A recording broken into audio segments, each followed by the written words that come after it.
Bienvenue dans Debug Mode.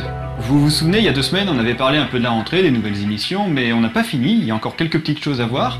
Et là, aujourd'hui, on va commencer en parlant d'Oscillation, la dernière saison d'Oscillation. Et pour ça, c'est Macha qui va venir nous en parler. Est-ce que c'est vrai qu'Oscillation va s'arrêter? Eh bien, effectivement, j'ai décidé que cette saison allait être la dernière d'Oscillation. En fait, j'estime que le concept de l'émission est terminé, il commence à s'essouffler et j'aimerais m'arrêter quand c'est encore bien et pas attendre que ça commence à dégringoler.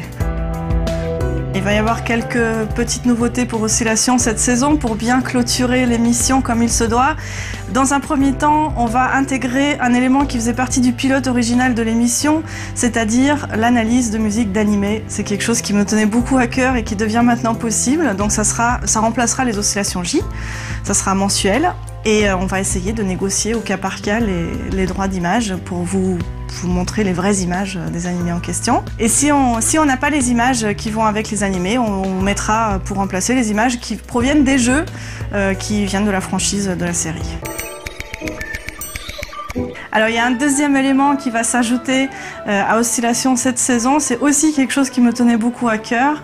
En fait, ça va s'appeler Oscillation Reloaded et ça va traiter en fait les quelques premiers jeux dont j'ai parlé tout au début de l'existence d'Oscillation et que j'estime avoir un petit peu gâché, un petit peu gaspillé parce que j'avais pas beaucoup d'expérience à l'époque, je savais peut-être pas aussi bien qu'aujourd'hui ce que je faisais. Et donc je vais en reparler, je vais notamment reparler de Chrono Trigger, de Secret of Mana et d'autres jeux comme ça. Alors évidemment, je vais pas vous redire la même chose qu'à l'époque, c'est pas l'intérêt. L'intérêt c'est de reprendre le jeu et de le refaire sous d'autres facettes et d'en reparler d'un autre point de vue. Voilà, et bien merci Macha, et puis je vous invite donc à regarder Oscillation, cette dernière saison, profitez-en parce que c'est vraiment une très très bonne émission. Donc une autre nouveauté sur No Life, et vous l'avez sans doute vu, ce sont les QR codes. Alors, qu'est-ce que sont les QR codes? Alors, les QR codes c'est comme des codes barres, sauf que c'est carré.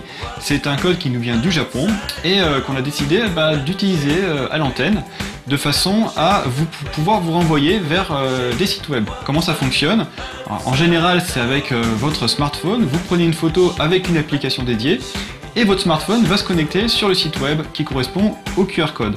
Donc nous on utilise ça de différentes manières. À la fin de 101%, ça va vous renvoyer par exemple vers le lien de No Life Online où vous pouvez regarder 101%, donc c'est aussi le cas pour d'autres émissions. Et puis pour les rubriques, ça peut aussi vous renvoyer vers un complément d'information comme le blog de Caroline pour Auto ou une chaîne avec des vidéos quand c'est Super Play, donc vous allez voir d'autres vidéos du Super Player, etc. Oscillation aussi vous renvoie vers le blog d'Oscillation.